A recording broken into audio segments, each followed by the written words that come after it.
Hello everyone, my legal name is Spasmodic, and I am terrible at math. Many years ago, I found myself looking for virtually any excuse to avoid studying for a calculus final, this to include running full speed into a pine tree, or folding my laundry, or cramming an entire Lego Death Star up my ass and going bull riding. Anything to cast combinatorics out of my head forever. Luckily, I couldn't tell you what the fuck combinatorics are to this day, even if my life depended on it. God, I hope that's because Left 4 Dead 2 had been released around that time. If you're unfamiliar with Left 4 Dead, it's probably because you spend all your free time sniffing the finger you just used to scratch your ass. Left 4 Dead is a zombie game that broke down barriers with its diverse cast of characters. It featured what is definitely a pirate, someone who probably respects women, a human car alarm, and Chapel Roan. That looks right. The game plunged our quartet deep into the gnarled halls of what appears to be Halo Reach to fight their way through endless hordes of zombies in search of a better life. Left 4 Dead was a unique game in that it wasn't a game one gravitated to solely to showcase their immense skill in first-person shooters. No, the game was designed to encourage inflicting as much mental torment on other people as humanly possible. The game is like a piñata full of nails. Its fun, humble facade lures you in, and for a moment,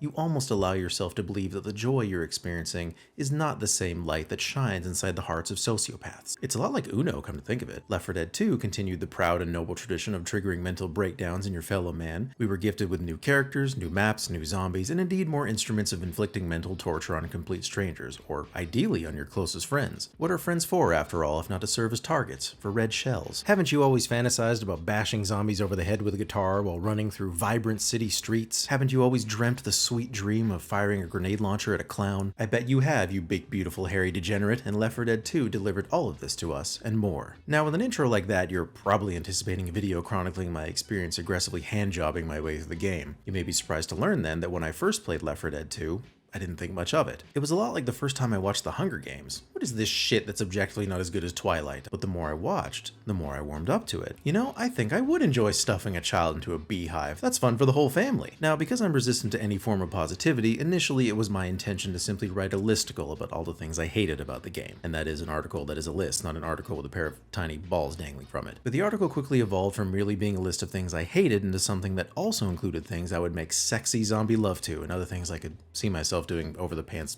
stuff with at best. Fast forward to the modern day, and I find myself longing for something to occupy my brain. I had grown tired of throwing hammers at the walls in my basement. I watched 5 minutes of the new Superman and buried my television under 10 feet of salt, and I filled out every tier list I could find. Ranking emotions revealed some repressed anger for me. Green Flags was literally as advertised, and I'm currently working my way through famous hairstyles. Sid from Toy Story is an S-tier dark horse. Now, during my desperate search for something to do, I unearthed this old listicle, and for reasons I don't fully understand, I decided to release it as a video. This one, in fact. Being an authority on all things zombie daddy if you will, I feel an overwhelming responsibility to forcibly share my opinions with the world. Oh please, don't act like you're not interested. Would you rather I describe how I once made a pair of underwear entirely out of bacon? Yeah, that's what I thought. But first, let's take a look back at Left 4 Dead 2.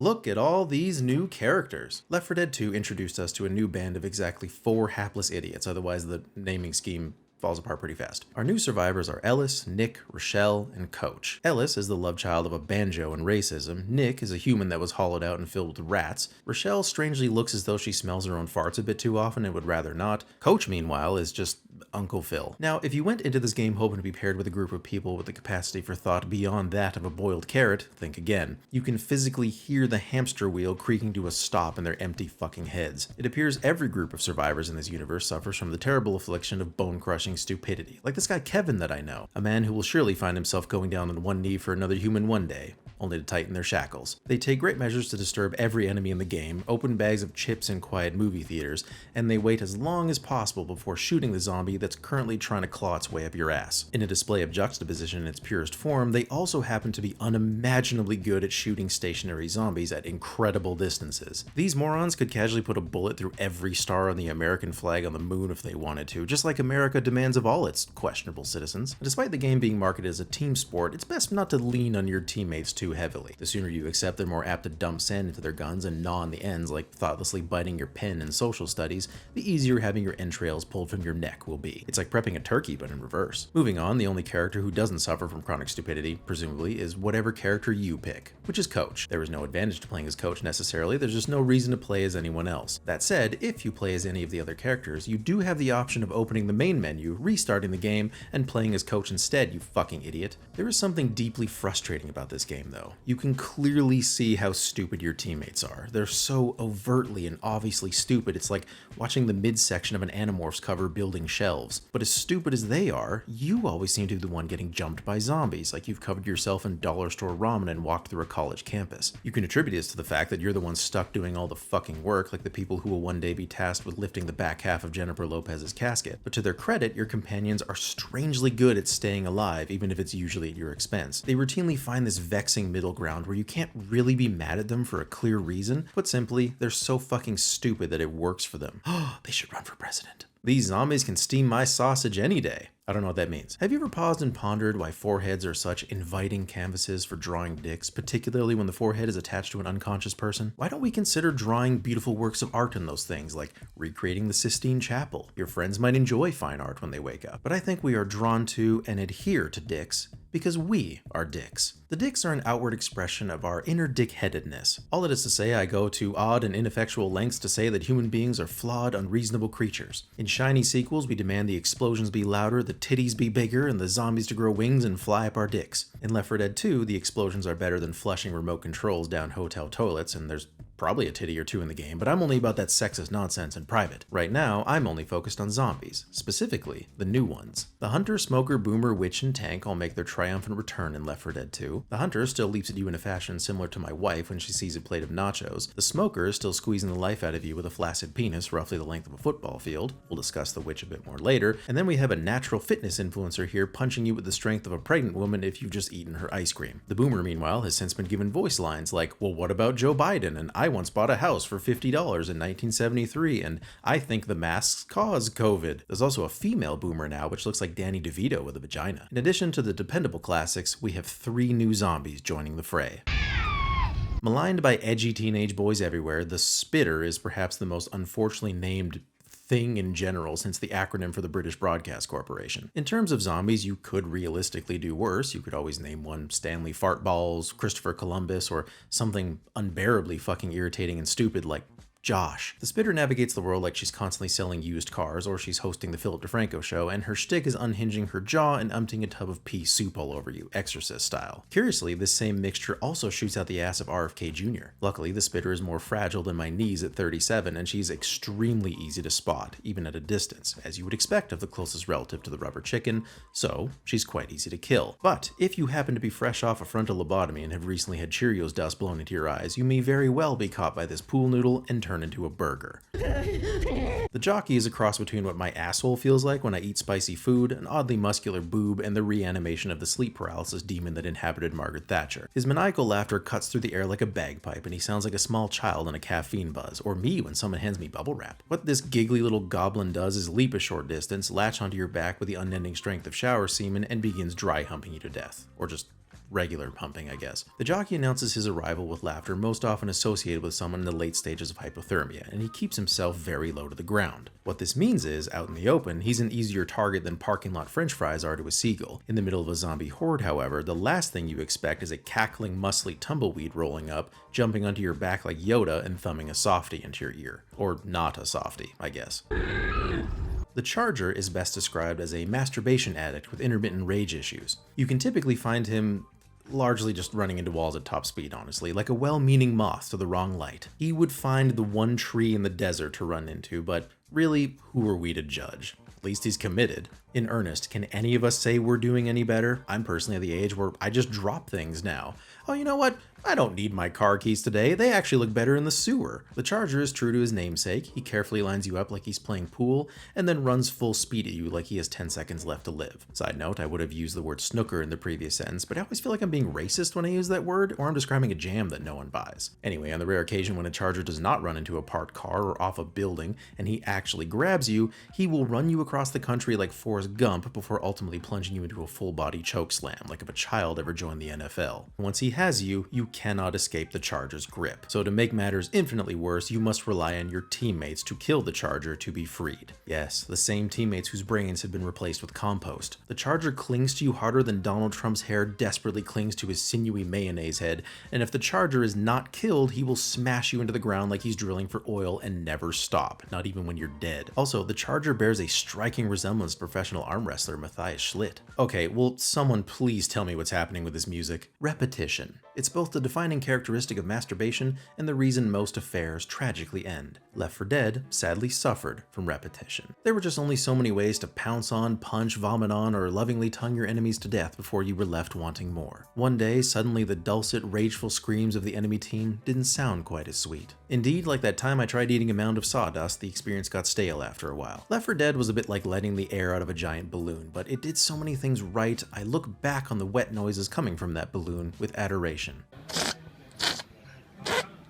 There's nothing I can point to about Left 4 Dead that's bad, with the possible exception of that fucking idiot Lewis. One aspect of the game that always stood out to me was the music. It did a remarkable job at creating an atmosphere where around every corner you were never quite sure if the coast would be clear or if a zombie would fart into your open mouth and tape it shut. Sure, it's needlessly elaborate, but is it still within reason? You bet your foreign farty mouth it is. And by foreign, I just mean something that isn't there normally, not like Swedish people or something. A sparse few discordant notes would sound to signal the arrival of a horde of zombies, which feels a lot like starving a stadium full of people for a while and then attaching a basket of chicken nuggets to your face. Quick shout out to esteemed painter George W. Bush, by the way. Each special infected, like hunters and boomers, all had unique themes to signal their arrival, all designed to instill a sense of dread and mild panic in you. They also managed to somehow hit the correct notes to make you feel as stupid as possible while zombies put their cigarettes out on your screaming body. The music in Left 4 Dead 2, however, misstepped so hard its femurs burst out of its legs and launched into the sky, Team Rocket style. It's as if Valve enlisted the services of children, detuned all their instruments, and demanded they play something, anything, solely via headbutts. Who's cutting piano wires with a spoon? Who's playing the violin with a rake? Who filled this dryer full of marbles? Hey, who left this goat in charge of the fucking gong? This was incredibly off-putting for me because Valve has always been stellar with their music. The music in Half-Life 2, for instance, got me so hard I could fuck nuclear missiles. The music in Left 4 Dead 2 was like sitting down for a big tasty meal and not just finding a hair in it, but a picture of your mother getting her head sawed off by Bob Ross. How do you even begin to unpack that? I appreciate the developers wanting to have a little fun, I guess, but in the way the Dark Knight trilogy benefited from not being set to Crazy Frog, this game could have at least tried something beyond torturing their instruments for information. The music that plays when you're in the presence of a witch is especially embarrassing. It's effective in that it makes you want to shoot the witch immediately just to get the music to stop, but it still sounds like Susan Boyle swallowing a wasp mid-performance. The theme sounds like if my asshole ever burst into song, and I've seen what comes out of there after 10 bowls of mac and cheese, and it's not pretty. Before you ask, it's my goal in life to die of scurvy. No. So despite the music in Left 4 Dead 2 being akin to squeezing limes directly into your open eyes, the game made up for it with some stellar environments. You start in a burning hotel, you end up in a mall, you stroll through a motel, hoping to catch one of the occupants doing what people do in motels, which I assume is either butt stuff or shrinking heads. Wait, is that a plantation? What the fuck? Then it rains a bunch, and then you walk across a bridge. I'm not doing a great job at selling this, but I assure you it's riveting stuff. Every environment in this game was like encasing your head in cookie dough, baking yourself, and eating your way out. But there were 3 environments in particular that commanded my attention.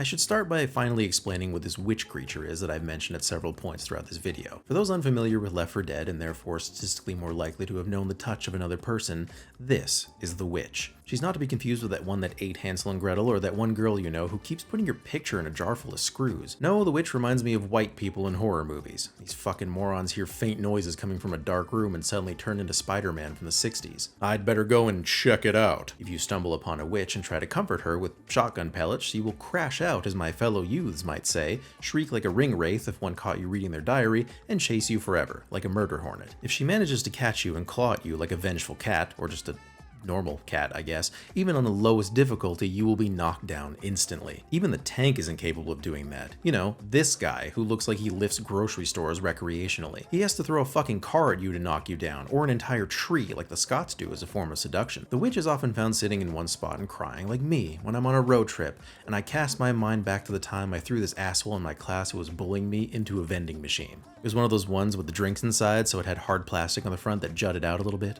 His bones made a funny sound, you see. He sounded like a green pepper. In Left 4 Dead 2, however, the witch can now be found wandering around and moping, like how I imagine Melania spends most of her time at the White House. Back in the cozy yesteryear of Left 4 Dead, you never devoted much thought to accidentally walking into a witch like a pile of dog shit in the spring. The good people at Valve did often delight in placing the witch directly in the middle of your intended path, but you would never find her backflipping off balconies or somersaulting at you like an errant plastic bag. She still doesn't do that. She has the land speed of someone fresh off 3 pounds of poutine, but bumping into her is a minor consideration now. That said, she is still largely easy to avoid, until you arrive here at Witch Field. Picture this scene. The year is 2009. I still have my youth and vitality. I have recently watched 2 of my bosses walk outside, kick a stereo into 2 pieces, beat a man with a squeegee, and throw it in a random person's backyard. Left 4 Dead 2 has just been released. I'm playing through the second last campaign called Hard Rain. The story I told about the squeegee actually happened, I'm not kidding. I'm fighting my way through a sugar mill in hopes of reaching a gas station because all this rain is making me have to pee really bad. Like all the other campaigns before, I spotted a witch and walked around her. Then I saw another one, and then another. This felt like the experience of taking a shit, flushing, going to pee hours later,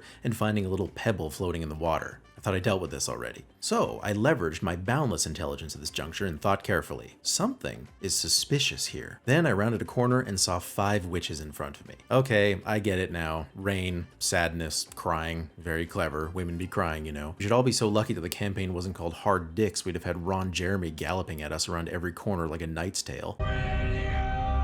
This was a little disconcerting, but nothing I couldn't handle, and then I found myself descending an elevator and standing at the edge of a field. I heard cries coming from the field. Many cries. You know, come to think of it, I did notice some people stumbling around the field from above, but I didn't ask nearly enough questions, like the first person who discovered the only way to sit backwards on a toilet is to completely remove your pants. I instantly realized what was happening here.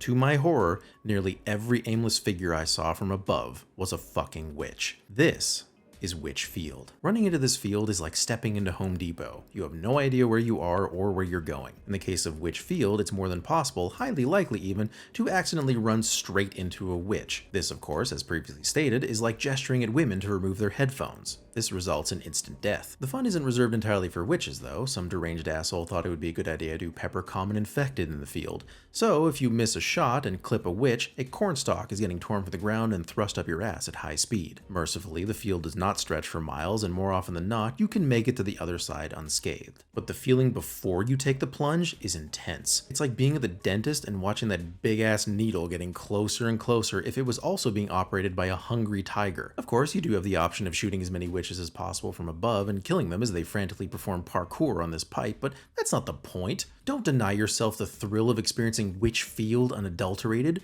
Reaching the other side is like successfully fucking one of the zombies from 28 Days Later. It will leave you emotionally drained and satisfied.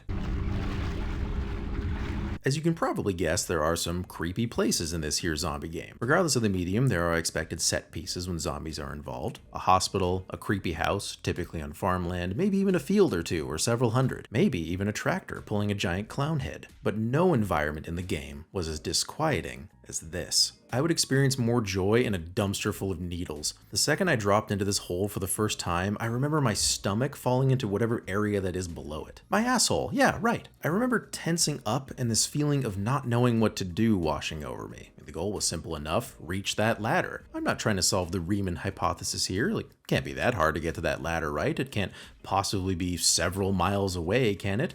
I just have to press this here W key on my keyboard, but I seem to have lost the ability to do so. How strange, I feel as though I will never experience joy again, like I've been forced to sit through the entirety of the Oscars. At a glance, there doesn't appear to be anything inside the sewer. In fact, I've long suspected this is what the interior of Ben Shapiro's head looks like. But because the room is pitch black, your mind fills it with every terrible thing it can imagine. Homework, vegans, BuzzFeed quizzes, Asmongold, flavored condoms. Who the fuck benefits from those, and why does my ass smell like Christmas? What really sucks about this sewer is that you move slower in water, so you're a significantly easier target to hit. All it would take is a tank dropping down the ladder like a muscly turd and everyone dies horribly in the dark, slowly sinking into whatever couldn't make it to Florida because someone forgot to flush twice. But the sewer was not the end. You've survived. You're covered in fresh shit stains, but you've conquered your fear and emerged into the daylight. You're expecting green pastures, songbirds, titties growing on trees, J.K. Rowling getting kicked in the face.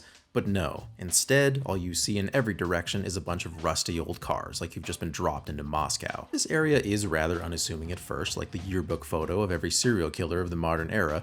The problem is that a large number of these cars are outfitted with alarms. If you jump on, punch, or shoot these select vehicles, the alarm sounds, which triggers a zombie horde, which is like if all the people lined up for the new iPhone suddenly charged at you like you were in possession of the last brick of cheese on Earth. Now, in a normal campaign, there are usually a couple cars you need to avoid.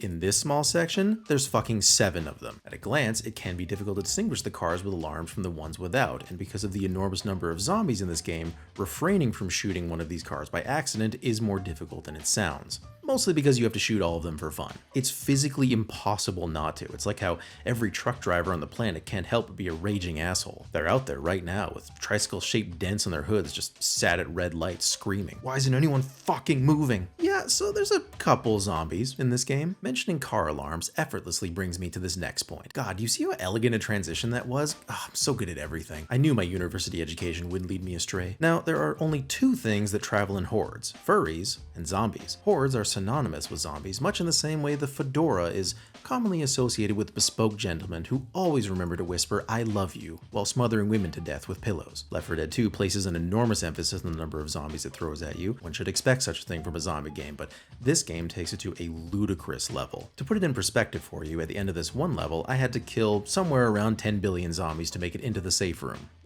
Safely. The area I had to traverse was roughly the length of a sleeve of crackers. There are so many fucking zombies in this game, it is absurd. There are more zombies in Left 4 Dead 2 than there are white people attending Christmas at Buckingham Palace. It's almost too much of a good thing. Like, everyone loves a good room temperature pinky in their booty hole when they're feeling a little noodly, but 500 times inside of 30 seconds is a little excessive. Personally, I'm like a Ferrari. You can't just put any old regular thing in me. Now, in the interest of sounding like I'm pivoting violently, are you familiar with Graham's number? Graham's number is often cited by exhausting nerds when it comes to the subject of mind-bogglingly huge numbers. For those that don't know, Graham's number is a number that is so large that it defies imagination. It is literally impossible to grasp the scale of this number in any proper realistic sense. That is, until you play Left 4 Dead 2, and that's how many fucking zombies charge at you every 2 seconds. It's almost as many screams that Starbucks baristas endure per hour. To make matters worse, the first Left 4 Dead featured panic events. No, this isn't when the game sat you down to pay your utility bill or make you socialize in a room of people you don't know. In essence, these were points in the game where you needed to activate something that typically generated a lot of noise, thus attracting hundreds of zombies. You'd be forced to turn on the sign for a business called the Dildo Hut or something. That's just off the top of my head. Suddenly, fireworks were shooting out the tips of a series of dicks affixed to the roof of the building in hopes of attracting a rescue helicopter. The fun rescue helicopter, obviously. The finale of every campaign in the first Left 4 Dead forced you to fight several hordes and kill several tanks before ultimately escaping to freedom. In Left 4 Dead 2, these events frequently occur in the middle of campaigns, and crucially, they're continuous. You don't have the option of sheltering in place. What the fuck do you think this is? A pandemic? Actually, yeah, probably. You're forced to run and gun down thousands of zombies like chopping your way through a jungle or a bush of pubic hair from the 70s. In the first campaign, Dead Center, for instance, you're forced to open an emergency door, which sounds an alarm, and then you have to run up 3 floors to shut it off. I don't know about you, but running upstairs in my late 30s is a tall enough ask without the inclusion of zombies. Believe me when I say this is a gargantuan ask while you're fighting off the population of Sicily after having loudly declared that pineapple belongs on pizza. There's nothing stopping Special Infected from joining the party either, so among other things, our old friend the giggly beach ball typically delights in latching onto you like a turtleneck, guiding you into a nearby bathroom and forcing you to listen to the boomer talk about fiscal responsibility and how women shouldn't vote or something. And while we're in the area, Graham's number ends in a 7, the greatest weapon.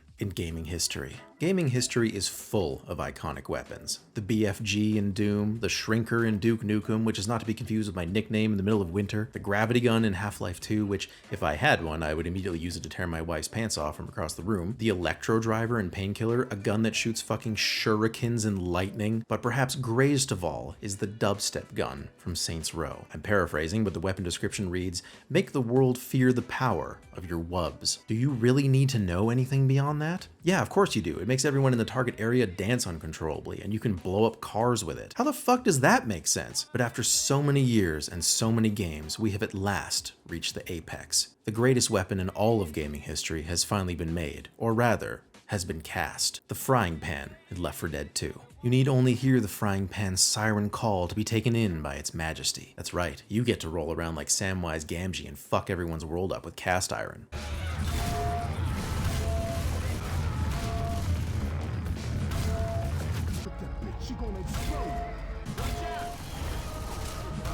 Whoa, whoa, whoa, whoa, whoa, whoa, whoa, don't look down so fast. You might just poke yourself in the eye with your enormous erection, sailor. The only thing conceivably more awesome would be in Left 4 Dead 3 if we followed a group of 4 Frenchmen around Paris and beat zombies to death with stale baguettes. So, despite a couple hitches here and there, in the end, Left 4 Dead 2 tickled me in all the right ways, like a 5-finger prostate exam. Now, in recent times, there has been a movement called Stop Killing Games. I suspect you may have heard of it. I say, in addition to that, we start an adjacent movement called Return to Good Games. Okay, I admit it, you caught me. I am not one of the youths. I know not of these TikToks you speak of. Back in my day, we were obsessed with 69, not 67. I don't know what a skibbity is. I don't even know what a toilet is. What I do know is that garbage like Fortnite and Marvel Rivals can suck the farts out of my ass and die. Get your mind right, get some culture in your life, and play some good games instead. Play some Half-Life, mac on a little StarCraft, inject Halo directly into your neck, play some Doom, play Unreal Tournament, and play some Left 4 Dead while you're at it. It's so awesome, it's like getting a blowjob from a bag of marshmallows. Thank you very much for watching, everyone. Unless you're a